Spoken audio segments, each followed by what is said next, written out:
And so with our great governor and the New York State Assembly with us, we went to the New York State Senate.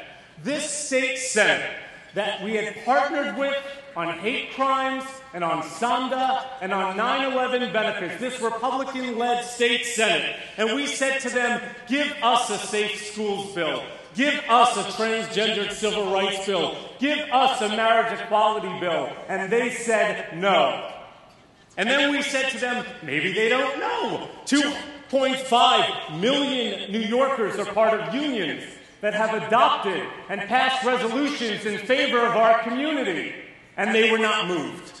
And then we said to them, well, maybe you don't know that 750 clergy and 350 congregations and 28 different faith denominations are with our community. And still, they weren't moved.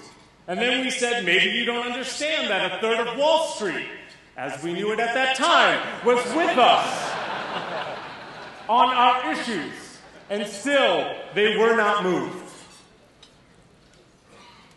And I thought to myself, how do I explain to all of you tonight what it's like to go back and back to this group of people? And the only thing I could say is, have you ever been in a relationship with someone who just didn't want to be in a relationship with you? You know, the type of person where you go and say, let's go out to dinner, and they say, let's do take-in? The type of person where you go and hold their hand when you're walking down the street and they really don't hold it back? Or where they say, let's go do something this weekend, and you say, great. And so you call them on Friday afternoon, and they don't call you back. And then you call them again Friday evening, and they don't call you back. And maybe you text them or poke them on Facebook. And by Sunday night, you've called and poked and texted, and they haven't called you back.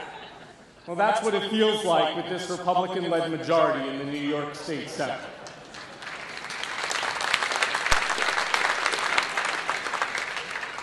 Last year, I said to you that if this New York State Senate couldn't get to a place where they could vote for the issues that affect our community, then we would find new people to sit in those seats and do that job, and that's exactly what we're going to do in 2 weeks from tomorrow.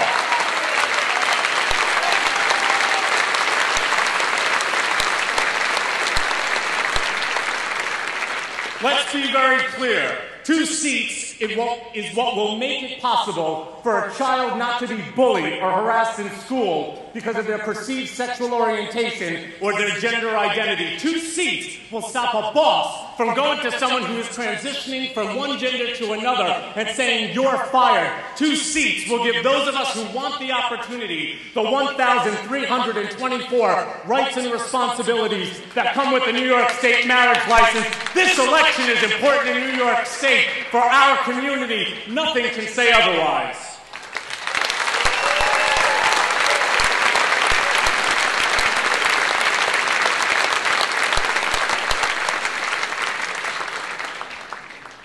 And so I want to say this evening that so many of you, and I want to say thank you for sponsoring this dinner this evening, which is, I think, a sold-out affair. What I also want to say is that many of you this evening have sponsored at levels that are higher than many Americans will make in an entire year. But many more of you here this evening are guests of those individuals. And on your tables this evening, and I've only done this once before, my first year, 6 years ago, when I was executive director, are pledge cards. I promise to you that if you pledge this evening on those pledge cards, $5, $50, $500, $5,000, we will put it to work and win those 2 seats we need to do in the New York State Senate.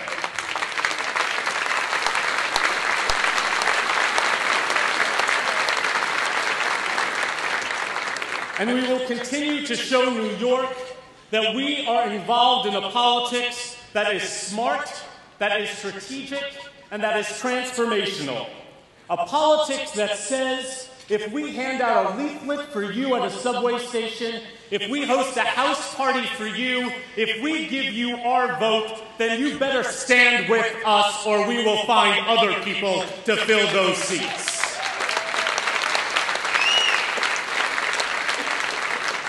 A politics that says not every Republican is bad on our issues, just not like every Democrat is good on our issues, and we will never be a slave to any political party.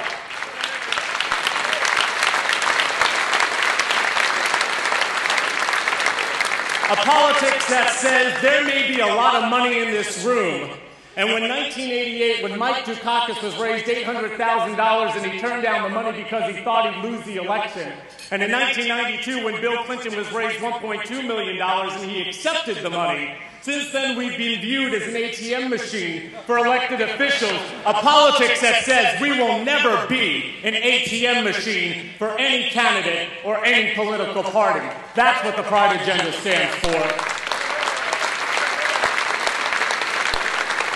A politics that says we don't invite a speaker to come on this stage and say one thing to us and then go back to another community and say something entirely different. That ended several years ago. And a politics that also says that even some of our greatest friends will not agree with us 100% of the time, and that doesn't make them less of a friend. It just makes them a friend we need to spend more time with. And a politics that is driven by hope. A hope that says that New York can do better by us than they have done so far. I've never been prouder of our community than I have been this evening, and I hope you're as proud too. And I promise you in 2 weeks, if we do what we need to do, we will have one hell of a celebration victory 1 year from now. Thank you for being with us, and thank you for all your support. Thank you.